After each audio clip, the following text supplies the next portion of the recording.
அதாவது நான் ஒரு 75 படம் வில்லனா நடிச்சுட்டு ஹீரோ ஆனேன். ஹீரோ ஆகி தடுமாறி ஹீரோ ஆனோன்னு எனக்கு கண்டினியூஸாக ஹீரோ சக்ஸஸ். பாலைவன ரோஜாக்கள், விழிஞ்சா கல்யாண, கடலோர கவிதைகள், எல்லாம் ஹிட் அடிச்சு ரொம்ப பீக்கு வந்து வால்டர் வெற்றிவேல். அது வந்து ஒரு 200 நாள் ஓடிடுச்சு நம்ம ஆசை கூட. அதுக்கப்புறம் உடன்பிறப்பு ஆக்ட் பண்ண ஆரம்பிச்சிட்டோம். உடன்பிறப்பு ஷூட்டிங் நடக்கையில தான் மணிவண்ணன் சார் வந்து இப்படி இந்த கதை அப்படின்னு நம்ம வீட்டுக்கு வந்து சொன்னார். நான் சொன்னேன், சார் தலைவரை ரொம்ப கஷ்டப்பட்டு ஹீரோ ஆயிருக்கிற நீங்கள் தான் எனக்கு லைஃப் கொடுத்தீங்க, மறுபடியும் இந்த வில்லன் சத்யராஜ் ஞாபகப்படுத்தணுமா அப்படின்னு. இல்லை தலைவரை நீங்கள் கதை கேளுங்க அப்படின்னாரு. கதையை கேட்டு அந்த எலெக்ஷன் ரிசல்ட் வரையில பின்னாடி தள்ளி உட்கார சீன் வந்தோன்னே ஓகே தலைவரை டன், இந்த படம் பண்ணுறோம் அப்படின்னு ஒத்துக்கிட்டேன். இந்த படம் வந்து அன்னைக்கே வந்து பெரிய ரீச் ஆகி தலைவர் வந்து இதுவும் 200 நாள் ஓடிச்சுன்னு நினைக்கிறேன். இல்லை, நம்மளுக்கு விளம்பரமே வந்தது 200வது நாள் விளம்பரமே வந்தது.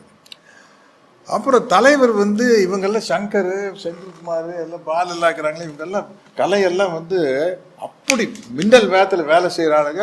100வது நாளுங்கிற ஒரு படம் 18 நாளில் எடுத்துட்டோம். ஆனால் ஒரு 36 கால் ஷீட் இருக்கும் போட்டு கால் 30 டே நைட் வச்சு நொங்கி 18 நாளில் 100வது நாள் படம் எடுத்துட்டோம். இந்த படம் வந்து 70 நாள் எடுக்கிறேங்க அமெரிக்காவுடைய பொள்ளாச்சியில். இந்த ஹீரோ சத்யராஜ் வில்லன் சத்யராஜ் பார்க்கறதுக்கு அந்த ஊருக்கு வர்றதுக்கு ஒரு ரீசன் வேணும். அதுக்கு வந்து ஒரு ஜாதி கலவரம். இது வந்து சும்மா ஒரு நாம்கே வாசி ஒரு நாள் ஷூட்டிங் எடுத்தால் போகுது. அதை ஒரு 12 நாள் எடுக்கிறாரு. 100கணக்கில் 1000கணக்கில் ஜூனியர் ஆர்டிஸ்ட். நான் சொன்னேன், எதுக்கு தலைவரை சொந்த படம் எதுக்கு இப்படி செலவு பண்ணுறீங்க? இல்லை தலைவரே, நாங்கள் அனௌன்ஸ் பண்ணோன்னா கண்ணா பின்னாடி விலைக்கு வித்துட்டேன். இதை 30 நாள் 40 நாள் எடுத்தால் நம்மளை போய் தப்பாக நினச்சிக்குவாங்க. அதுக்காக 70 நாள் எடுக்கிறார். ஏங்க, அதுக்காக ஒரு 70 நாள் எடுப்பா. திருமூர்த்தி மலையில் போயிட்டு அது அந்த ஃபைட் ஒரு 18 நாள். அவர் அப்படி எடுக்கவே மாட்டார். 24 மணி நேரம் 100வது நாள் எல்லாம் வந்து 30 நாள் 35 நாளைக்கு மேலே மணிவண்ணன் சார் படமே எடுக்க மாட்டார். ஏன்னா எல்லாருமே ஸ்பீடு இது எடுக்கிறாங்க. எடுத்து அப்புறம் வந்து எல்லாமே இந்த படத்தில் வந்து ப்ளஸ் ஆனது அந்த தாயம்மாங்கிற பேர் கஸ்தூரி பண்ணாங்க. அது பயங்கர ஃபேமஸ் ஆகி ஒரு சீனில் சுஜாதாவை கல்யாணம் பண்ணுறதுக்காக பிளான் பண்ணியில் தாயம்மா அப்படின்னு சுஜாதாமாவோட அப்பாவை நடிக்கிறவர் கேட்டுருவார். என்னங்க ஒன்றும் இல்லைங்க தம்பி, தாயினாலும் அம்மாவினாலும் ஒன்றானுங்க ஒரு இப்படி சீனுக்கு சீன் சொல்லிக்கிட்டே போகலாம். அத்தனை பேர் வந்து அப்போ அவ்வளோ பேர் பிரமாதமாக ஆக்ட் பண்ண ஒரு படம், ஒரு கல்ட் ஃபிலிம். அமெரிப்படைக்கு முன்னும் பின்னும் அப்படி படம் வரல. ஏன்னா இன்னைக்கு இருக்கிற காலகட்டத்தில் இப்படி ஒரு படம் எடுக்கிறது சிரமம். சென்சாரில் வந்து பல சீன்ஸ் வந்து விட மாட்டாங்க. அதனால வந்து இன்னைக்கு வந்து நல்ல கார்த்திக் சார் வந்து இப்போ பெரிய கோல் போட போகிறீங்க, ஏன்னா பெரிய பெரிய டிஸ்ட்ரிபியூட்டர் தான் உங்ககிட்ட கேட்டிருக்காங்க. அதனால அது வந்து ஏற்கனவே எடுத்த படமாக இருக்கிறங்காட்டி அப்படியே நம்மளால் கொண்டு போய் ரிலீஸ் பண்ண முடியுது. அதுதான் இந்த படத்தினுடைய பெரிய ப்ளஸ்ஸு. பல நினைவுகள். இது வந்து இந்த படத்துக்கு ஏன் பெரிய ஓப்பனிங் இருக்குன்னா, எனக்கு வந்து 2K கிட்ஸ் எல்லாம் இப்போ எனக்கு ஃபேன் கிடையாது. இப்போ நான் 20 வருஷமாக கேரக்டர் ரோல் பண்ணிட்டு இருக்கேன். நான் ஹீரோவும் கிடையாது. பட் சத்யராஜ் இல்லை, அதெல்லாம் இருக்குது. பட் இருந்தாலும் அமைதிப்படைக்கு தனி ஃபேன்ஸ் இருக்கிறாங்க. அதுதான் அது வேற லெவல். நீ வேற பேசும்போது எல்லாரும் இருக்கிறோம் ஒருத்தர் மட்டும் கைலாசம். இல்ல அது ஓகே, நம்மளுக்கு சந்தோஷம் தான். இந்த இல்ல ரஞ்சிதா ட்ரை பண்ணீங்களா? ஓ சரி இல்ல சந்தோஷம் தான். கைலாசாங்கிற ஒரு நாடு இருக்குதுங்கிறாங்க. அது உண்மையா பொய்யான்னு தெரியல. கைலாசான்னு ஒரு நாடு இருக்குது, அந்த நாட்டில் தான் ரஞ்சிதா இருக்காங்கன்னு சொல்றாங்க. சில பேர் அவங்க தான் அந்த படம், அவங்க தான் கைலாசா பிரைம் மினிஸ்டர் வேற சொல்றாங்க. அப்போ நம்மளுக்கு என்ன சந்தோஷமா இருந்ததுன்னா, சிஎம் நடித்த படங்க இருக்குது. இப்போ உதாரணத்துக்கு வந்து எங்கள் தங்கம் படத்தில் வந்து 3 சிஎம் இருக்கிறாங்க. கலைஞர் இருக்காரு, புரட்சி தலைவர் hero, Jayalalithaa madam heroine. So 3 CM ஒரு படத்தில் இருக்கிறாங்க. அதே மாதிரி நாம் படத்தில் வந்து கலைஞர் வசனம், தலைவர் ஹீரோ, ஜானகி அம்மா ஹீரோயின். ஸோ 3 ஹீரோ ஒரே படத்தில் இருக்கிறாங்க. இது உண்மைனா பிஎம் நடிச்ச ஒரே படம் அமைதிப்படை தெரியல. அது உண்மையா பொய்யான்னு தெரியல. இருந்தா 2 வகையிலையும் சந்தோஷம். அப்படி ஒருத்தர் நம்ம படத்தில் நடிச்சிருக்காங்க. அவங்க வந்து ஒரு பெரிய லெவல் இருக்கிறாங்க அப்படிங்கிறது ரொம்ப மகிழ்ச்சியான ஒரு விஷயம்தான். இந்த படத்தினுடைய ரிலீஸுக்காக நானும் வெயிட் பண்ணிட்டு இருக்கிறேன். பல பசுமையான நினைவுகள். விடி ஷூட்டிங் நடக்கும். அப்போ பொள்ளாச்சியில் அட் அ டைமில் வந்து ஒரே லாட்ஜில் வந்து விஜயகாந்த் சார், நான், பிரபு சார், கார்த்திக் சார் 4 பேர் படம் ஷூட்டிங் ஒன்றா நடக்கும். அந்த 3 ஷூட் ரூம் இருக்குது. அது ஆளாளுக்கு ஒரு ஷூட் ரூம். நாங்கள்லாம் விடிய நைட் ஷூட்டிங் போயிட்டு நான் வெளியில் வந்து என் ரூமுக்கு வெளியே பேனா பெருசாக ஸ்கெட்ச் பண்ணி எழுதி விட்டிருவேன். இரவு முழுக்க படப்பிடிப்பு, தயவு செய்து யாரும் தொந்தரவு செய்யாது. என்னன்னா இப்போ ப்ளூ மவுண்டில் தான் வருவோம். வந்து இறங்கினோன்னா சப்போஸ் விஜயகாந்த் சார் இருந்தாருன்னா வந்து நான் வந்து ப்ளூ மவுண்டில் இறங்கி ஒரு 7 மணிக்கு போகல, எந்த ரூமியா இருக்காரு கேப்டன் அப்படின்னு இந்த போய் கதவை தட்டிடுவேன். விஜய் சத்யராஜ் வந்து என்ன பண்ணிருக்காங்க அப்படின்னு. அதே மாதிரி அவர் வந்தார், வந்து கதவை தட்டுவார். பிரபு வந்தாலும் கதவை தட்டுவார், கார்த்திக் வந்தாலும் கதவை தட்டுவார். நாங்கள் போய் படுக்கிறத காலையில் 7 மணிக்கு கொல்லங்கோடில் ஷூட்டிங் முடிச்சு. ஸோ காலையில் ஃபுல்லாக தூங்கினா தான் நைட்டு போய் ஒர்க் பண்ண முடியும். அப்படி எல்லாம் வந்து எல்லாம் ஒன்றா இருந்து எடுத்த படம். இந்த படத்தில் வந்து 2 விஷயம், ஒரு 3 விஷயம். சிவாஜி சார் இந்த படம் பார்த்துட்டு நம்ம முக்தா ஃபிலிம்ஸ் ஸ்ரீனிவாஸ் சார் தியேட்டரில் தான் போட்டோம். போனோன்னு சிவாஜி சார் வந்து சில சமயத்தில் அவர் இப்படி தோல் மேலே இப்படி கையை வச்சு நின்றுக்குவார். நின்றுட்டு இருங்க கூலிங் கிளாஸ் போட்டா சரி, இப்படியே கண்டுக்குள்ளேயே ஒரு மனுஷன் பார்த்தா இப்படியே பார்த்துட்டு இருக்காரு. எனக்கு வந்து காலில் விழுந்துட்டாப்பா, ஏதாச்சும் ஒரு சொல்லுங்கப்பா. நல்லா நடிச்சிருக்காரு, நடிகண்டா அப்பா, இதுக்குத்தான் இவ்வளவு நேரம் இப்படி இருப்பா, பார்த்து நடிங்க அப்படின்னு. எல்லாம் அப்பா எல்லாம் உங்களை பார்த்தா இல்லை இல்லை அதெல்லாம் சொல்லாத, இது நீ ஏதோ வேற மாதிரி நடிச்சிட்ட அப்படின்னாரு. அப்புறம் வந்து நம்ம உண்மையை ஒத்துக்கணும். ஒரு ஸ்டேஜில் வந்து எனக்கு ஹீரோவா பயங்கர இறங்குமுகம். அதனால தான் நான் கேரக்டர் ரோலுக்கு நான் ஷிஃப்ட் ஆனது. டக்குன்னு நம்ம படம் எல்லாம் ஃப்ளாப் ஆகிட்டு வருது. அந்த நேரத்தில் குமுதத்தில் விஜய் கிட்ட ஒரு இன்டர்வியூ எடுத்திருக்காங்க. அப்போ விஜய் வளர்ந்து வர்றாரு. விஜய், அஜித், சூர்யா, கார்த்தி, விக்ரம் அவங்கெல்லாம் ஒரு பேட்ச் வருது. பேட்ச் வரையில் விஜய் கிட்ட பேட்டி எடுக்கிறாங்க. உங்களுக்கு நடிக்கும்போது உங்களுக்கு யார் இன்ஸ்பிரேஷன் அப்படின்னா, எனக்கு யார் இன்ஸ்பிரேஷன் இல்லை. எனக்கு இன்னும் அந்த பேட்டி ஞாபகம் இருக்குது. ஏன்னா நான் விஜய்க்கு ஃபோன் பண்ணி தேங்க் பண்ணேன். இன்ஸ்பிரேஷன் இல்லை. சில சமயத்தில் வந்து எனக்கு ஒரு டயலாக் கொடுத்தா, இந்த டயலாக் சத்யராஜ் சார் பேசுனேன் எப்படி இருக்குன்னு நினச்சி பார்ப்பேன் அப்படின்னு சொல்லிட்டு, என்ன மாதிரி கேரக்டர் நடிக்கணும்னு ஆசைன்னு எனக்கு அமெரிப்படையில் அமாவாசை, சத்யராஜ் அமாவாசை கேரக்டர் நடிச்சாரு. அந்த மாதிரி எனக்கு ஒரு கேரக்டர் நடிக்கணுங்கிறது என்னோட ஆசைன்னு விஜய் பேட்டி கொடுத்தாரு. நான் ஃபோன் பண்ணி விஜய்க்கு தேங்க் பண்ணேன். விஜய் ரொம்ப தேங்க்ஸ் விஜய், ஏன்னா நம்ம இறங்கிட்டு இருக்கிற நேரத்தில் வளர்ந்து வர ஒரு ஹீரோ வந்து இப்படி என் பேரை மென்ஷன் பண்ணு. ஏன்னா நம்ம சும்மாதான் அடிக்கல. ஹாலிவுட் ஹீரோனா அவர் ராபர்ட் டி நீரோ மாதிரி நடிக்கணும், மார்லன் பிராண்டோ மாதிரி நடிக்கணும், டாம் க்ரூஸ் மாதிரி நடிக்கணும். நார்த் இந்தியாவில் நான் இப்படி ஷாருக் கான், சல்மான் கான் மாதிரி ஒரு கேரக்டர் பண்ணணும் அப்படின்னு சொல்லல. சொல்லாமல் இறங்கிட்டு இருக்கிற ஹீரோ பேரை சொல்லி நீங்கள் சொன்னது ரொம்ப பெரிய விஷயம். ரொம்ப தேங்க்ஸ் அப்படின்னு அவருக்கு நன்றி சொன்னேன். இதெல்லாம் அமெரிப்படை பற்றி பேச ஆரம்பித்தா டைம் பத்தாது, அப்புறம் உங்களுக்கே போதுன்னு சொல்லிடுவீங்க. அந்த அளவுக்கு விஷயங்கள் இருக்குது. டெய்லி அமெரிப்படை நடந்தப்போ தான் அங்கே செந்தூர் பாண்டி நடந்துருந்தது. ஸோ விஜயகாந்த் சார் நாங்கள் எல்லாம் ஒன்றா. பிரபு படம் ராஜகுமாரன், பிரபு படம் ராஜகுமாரன் நடந்தது. கார்த்திக் படம் கிழக்கு வசதி, சின்ன ஜமீன். ஆமாம், சின்ன ஜமீன் நடந்தது. எனக்கு சின்ன ஜமீன்லயும் அதே டேட்ஸ், சின்ன ஜமீன்லயும் அதே டேட்ஸ். அந்த ஸ்ரீதேவி அரவிந்த் சுவாமி நடிச்சாங்களே அந்த படமும் அதே டேட்ஸ். நான் போய் பரதன் சார் ரூம்ல போய் கெஞ்சினேன், சார் நைட்டு தான் சார் அவங்க ஷூட்டிங், டே டைம்ல வர சார், ஒத்துக்கவே இல்லை. எனக்கே பிடிச்ச ஒரு க்ளோஸ்அப் ஷாட் இருந்தா, இவங்க கஸ்தூரி கிணத்துல குளிச்சுட்டு இருப்பாங்க. அப்போ எனக்கு ஒரு ஷாட் வச்சு மணிவண்ணன் வந்து சொல்லிட்டு, தலைவரை அவங்க கஸ்தூரி குடிக்கிறாங்க, அவங்க அழகை பார்த்து ரசிக்கிறீங்க அப்படின்னாரு. அப்படியே பார்த்து அவ்வளோ கவர்ச்சியா இருக்காங்க. அது மாதிரி என்ன சொல்லி இந்த படம் அமெரிப்படையில் நடந்த விஷயம் எல்லாமே ஸ்பாட்ல உருவானதுங்க. அமாவாசைங்கிற பேர்லேருந்து, நாகராஜ் சோழன் பேர்லேருந்து, கேமரா வச்சதுக்கு அப்புறம் உருவான சீன் தான் கிளைமேக்ஸு. இந்த தேங்காய் பொறுக்கிறத மாற்றினது முதல்ல வேற மாதிரி சீன் இருந்தது. நான் தேங்காய் பொறுக்கிற அந்த நேரத்தில் நான் போய் மணிவன்கிட்ட, தலைவரை இந்த பனியை நல்லா இப்படி கல்லில் குத்தி பொத்தலாக பண்ணிக்கிறேன். அது எதுக்கு தலைவரே அப்படின்னா, இல்லை தலைவரை ஒரு டைலாக் எப்படி பாரு என்ன அப்படின்னா, என்னடா பனியை நல்லா பொத்தலாக இருக்குது, நாய் கடிச்ச மாதிரி இருக்குது. நாய் தானுங்க ஏன் அப்படின்னு பாரு. நேற்று உங்களை மாதிரி வந்து ஒருத்தர் தேங்காய் உடைச்சாருங்க, நான் தேங்காய் பொறுக்கிறது நம்மளுக்கு நாய்க்கு சண்டைங்க. நாய் ஜெயிச்சிருச்சாக்கா அப்படி இல்லைங்க நான் தானுங்க ஜெயிச்சேன். ஏன் அப்படி நாய் கொண்டு போட்டுங்க எவனாச்சும் ஒருத்தர் நாயை கொல்ல ஆமா உன்னுக்கு பிறகு நாய் என்னங்க மனசுன்னு அது சோழர் வம்சத்தில் எம்எல்ஏ ஊட்டிக்கு தனியா தான் போகணும்.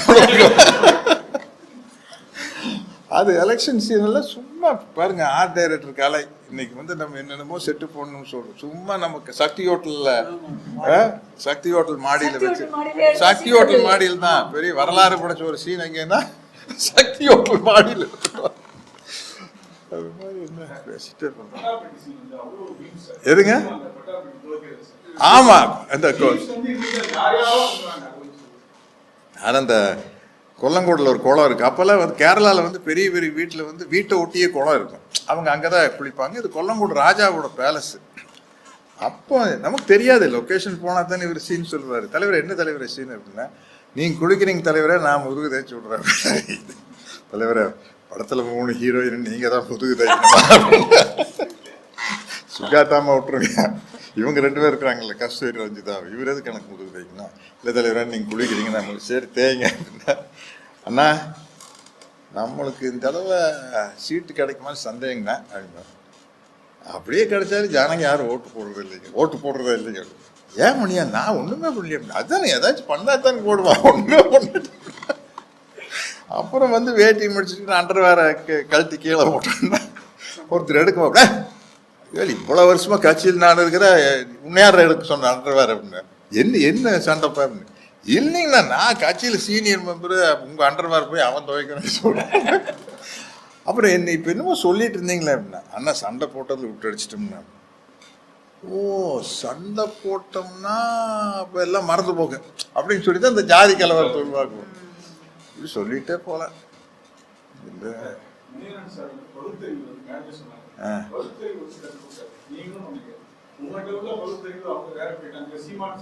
இல்ல இல்ல அது என்னன்னு கேட்டீங்கன்னா, ஐடியாலஜிங்கிறது வந்து நான் இன்னைக்கு சொல்றேன்.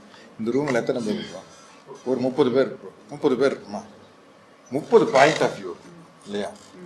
30 பாயிண்ட் ஆஃப் வியூ ஒரே ஐடியாலஜிக்குள்ள இருக்கிறவங்க கிட்டையும் கூட வேற ஒரு விஷயத்துல வேற பாயிண்ட் ஆஃப் வியூ. உலகத்துல 600 கோடி பேர் இருக்காங்கன்னா 600 கோடி பாயிண்ட் ஆஃப் வியூ.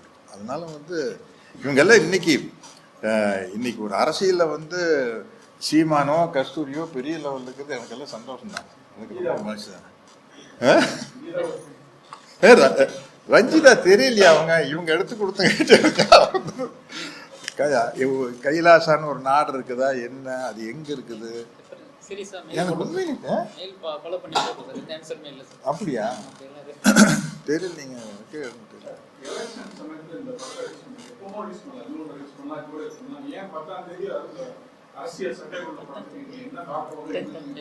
காசு பார்க்கத்தான் இப்ப ரிலீஸ் பண்ணா தானே காசு பார்க்கலாம். இல்ல உண்மையிலேயே அவருக்கு அது பெரிய ஹிட் ஆகும். ஏன்னா பெரிய பெரிய டிஸ்ட்ரிபியூட்டர்ஸ் இருந்து அப்ரோச், பெரிய அப்ரோச் இந்த படத்துக்கு இல்ல, வெரி அன்எக்ஸ்பெக்டட். ரொம்ப பெரிய ரெஸ்பான்ஸ் இருக்கு. பெரிய அதாவது நம்ம இந்த அமைதிப்படை படத்துக்காக முன்னாடி வர படத்தை போடாம வெயிட் பண்றாங்க. அதுக்கு என்ன காரணம்னா இப்ப இருக்கிற அரசியல் சூழ்நிலை. இந்த படத்துல 10 கட்சிக்கு 5 சீன் இருக்குது. இந்திய அரசியல் கட்சிக்கே சீன் இருக்குது, உலக அரசியலுக்குமே சீன் இருக்கு. அப்போவே வந்து ரஷ்யா இஸ்ரேல் பத்தி மணிவண்ணன் சார் டைலாக் பேசியிருக்காரு 32 வருஷத்துக்கு முன்னாடியே. ஆனா இப்போ அதுக்கு எப்படி பொருந்ததுன்னா, அது ஒரே ஒரு மகான் மணிவண்ணன் சார் மட்டும்தான். ஆமா மணிவண்ணன் நாங்க எடுத்த படம் 4 மணி நேரம் ஓடிச்சு. டபுள் போஸ்ட் இல்ல தலைவர 20 அந்த மீதி படம் எங்க தலைவர இருக்குது. ஒரு ஃபைட் தூக்கி சாந்த தூக்கி அது தூக்கி ஒரு ஃபைட் சாந்த தூக்கி 23 மணி ரெடி. இந்த காலகட்டத்துல ஜென்சி லேட் ஆகுது. டெஃபினட்டா ரீச் ஆகுங்க. ஏன்னா உள்ள ஒரு ஜென்சி கிட்ஸ் 2K கிட்ஸ் வந்து ஒரு குரூப் வந்துருச்சுன்னா அவன் உடனே செல்ல போட்டுருவான். டே அமைதிப்படின்னு ஒரு படம் சூப்பரா இருக்குடா வந்து பாருங்கடா. அது ஒரு பெரிய பிளஸ். இன்னைக்கு வந்து சப்ஜெக்ட் கண்டென்ட் நல்லா இருக்கிற படம் வந்து நல்லா ஓடுறது காரணமே இன்னைக்கு சோசியல் மீடியா தான். இப்போ ரீசெண்டாக வந்து எனக்கு தெரியும் டூரிஸ்ட் ஃபேமிலி, தாய் கிழவி, யூத்து, வேற என்னமோ படம்லாம் வந்து வித் லவ் இதெல்லாம் வந்து உங்களுக்கு வந்து மவுத் ஸ்டாக்ல பிக்கப் ஆன படம் தான். ரிலீஸ் ஆகி அடுத்த சோசியல் மீடியா படம் சூப்பர்னு கூட நைட் ஷோவே ஏறிடும். அது மாதிரி இந்த படத்து மேலே எனக்கு பெரிய நம்பிக்கை இருக்குது. அமைதிப்படைக்கான ரசிகர்கள் வருவாங்க, அவங்களுக்கெல்லாம் எங்கள் வயசாயிருக்கும். எனக்கு 17 வயசு, 100 படம் ரீலீஸ் படம் எனக்கு 17 வயசு ஆச்சு. கேட்டுருச்சு. எனக்கு 17 இயர்ஸ் ஆச்சு. இப்படியும் போட்டுக்கலாம் அப்படியும் போட்டுக்கலாம். அதனால வந்து அந்த பசங்கள்லாம் வந்து பார்த்து ரசிச்சிருவாங்க. சார், நீங்க நல்லா அரசியல் பேசுறீங்க, அரசியல் மேடையில உங்களுக்கு கஸ்தூரி அரசியல் பண்றாங்க, உங்க வீட்டுல இருந்து திவ்யா அரசியல் பண்றாங்க, நீங்க ஏன் அரசியல் பத்தி பேசிட்டே இருக்கீங்க? இல்லை, வெறும் நம்ம சமுதாய சீர்திருத்த இயக்கத்துக்குள்ள தான் இருக்கிறோம். அதோட ஓட்டு அரசியலுக்கு வரதில்லை. அது நம்ம ஃப்ரீயாக பேச முடியாது இல்லை, அந்த கட்சி கட்டுப்பட்டு தான் பேசணும். அதெல்லாம் ஒன்று இருக்குல்ல. இந்த படம் வந்து நீங்க சிவியா அவரை வச்சு இந்த படத்தை பண்ணணும் அப்படின்னு ஏதாவது காப்பாற்ற சொல்லி இருந்துச்சா? ஏன்னா இப்போ விழா படம் எடுத்து வெளியிட்டாரு. ஆமாம் ஆமாம் ஆமாம். அவருக்கு வந்து இந்த படம் வந்து சூட் ஆயிரும். ஏன்னா உங்க மாதிரியே அவர் பயங்கரமா இல்லை, ஒரு ஐடியா வந்தது, அது அப்படியே இருக்குது. அது மணிவண்ணன் சார் ஸ்கிரிப்ட் எழுதுனா நல்லா இருக்கும். என்ன கதையிலன்னா, இந்த வில்லன் சத்யராஜ் செத்து போயிடுவாப்புல, ஹீரோ சத்யராஜுக்கு ரஞ்சிதாவுக்கு கல்யாணம் ஆகிறதோட படம் முடியுது. அவங்களுக்கு ஒரு பையன் பிறந்தான், அவன் அவங்க தாத்தா மாதிரி ஆயிட்டான். அவன் பெரிய அல்வா பார்ட்டி ஆயிட்டான். இப்போ அப்பா நல்லவன், பையன் அல்வா. அப்படி ஒரு அவுட்லைன் யோசிச்சு மணிவண்ணன் சார்கிட்ட சொல்லி, தலைவரே அது சிபிக்கா பண்ணுங்க, பண்ணி இதுக்கு ஒரு ஸ்கிரிப்ட் எழுதுனா, அவர் இறந்து போகிறதுக்கு முன்னத்த நாள் நான் ஒரு நாள் முன்னாடி நான் அவர்கிட்ட ஃபோனில் பேசுகிறேன். 1 day பிஃபோர் மணிவண்ணன் கூட ஃபோனில் பேசுகிறேன். ஃபோனில் வச்சு டக்கு டக்கு டக்கு டக்குன்னு ஒரு அவுட்லைன் சொன்னார். பிரமாதமாக இருந்தது. ஒரு சாதாரண மர்டரில் ஆரம்பிக்கிற ஒரு இது வந்து இன்வெஸ்டிகேஷன் போயில பெரிய டெல்லி லெவலில் பெரிய லெவலில் போய் நிற்கும். மர்டர் பார்த்தீங்கன்னா சாதாரணமான ஒரு ஆள் செத்து போயிட்டான், அங்கேருந்து ஆரம்பித்தா பெரிய லெவலில் போய் நிற்கும். ஃபோனில் கட கட கடன்னு கதை சொன்னார். சரி, அடுத்தது பண்ணலான்னா அடுத்த நாள் நியூஸ் வருது. முதல் போய் பேசிட்டு வந்தோம், ராம்தாஸ் ப்ரொடியூசர், ஆமாம் ஆமாம், அவர்கிட்ட பேசிட்டு வந்தோம். நாளைக்கு அட்வான்ஸ் கொடுக்குறேன்னு சொல்லி ராஜா சார் அட்வான்ஸ் எடுத்து போகலான்னு பிளான் பண்ணிட்டு போகிறோம். நாளைக்கு வாங்கன்னு அப்படியே காலையில் இருக்காரு. ராஜா சார் டபுள் பாசிட்டிவ் பார்க்கல, இளையராஜா சார் பார்க்கல, நாங்கள் எல்லாம் போய் நின்றுட்டோம். அது வழக்கமாக போய் நிற்போம். வெளியில் வந்தோடனே ராஜா சார் வந்து, சார் அப்படின்னு, எப்படி சார் நல்லா இருக்குது, வீட்டில் ஒய்ஃபெல்லாம் பார்ப்பாங்கல்ல படம் அப்படின்னாரு. பார்ப்பாங்க சார், சினிமாவே எடுத்துக்குவாங்க.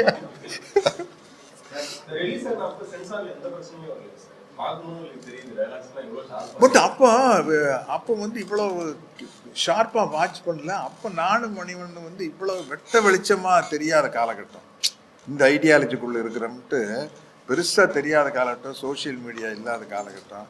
அதனால பல சீன்கள் பல காட்சிகள் தப்பிச்சிருச்சு. ஒன்றுமே இல்லை, கோபால்சாமின்னு பேர் எல்லாரும் ரசிச்சு பார்த்தாங்க. ஆமா, நம்ம அமைதிப்படை முடிச்சு தோழர் பாண்டியன் வந்து அந்த பொள்ளாச்சியிலேருந்து சர்க்கார் பதி போகிற ரோட்டில் எடுத்துகிட்டு இருக்கிறோம். எடுத்துட்டு தட 4 பேர் வந்தாங்க.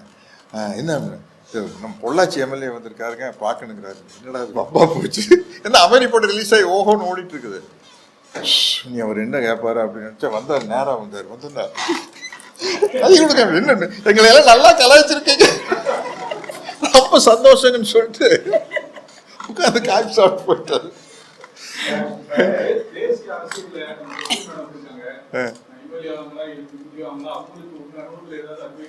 என்னுடைய நல்ல நண்பர் அப்படிங்கிற முறையில் வந்து அவங்களுக்கு எந்த பதவி கிடைச்சாலும் என்னுடைய வாழ்த்துக்கள். பெருசா வரணும்னு நான் ஆசைப்படுறேன்.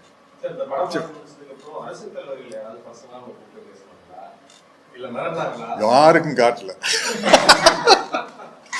சிவாஜி சாருக்கு, ரஜினி சார் பார்த்தேன். ரஜினி சார் வந்து அவரே ஃபோன் பண்ணி, அப்போ லேண்ட்லைன் ஃபோன் இல்லையில, அவர் தான் எல்லாமே ஸ்பீடு தானே, எல்லாமே. காலையில் 8 மணிக்கு ஃபோன் பண்ணி, சத்யராஜ் இந்த அமைதிப்படி நல்லாக்குன்னு சொல்கிறாங்க, நான் பார்க்கணுமே அப்படின்னாரு.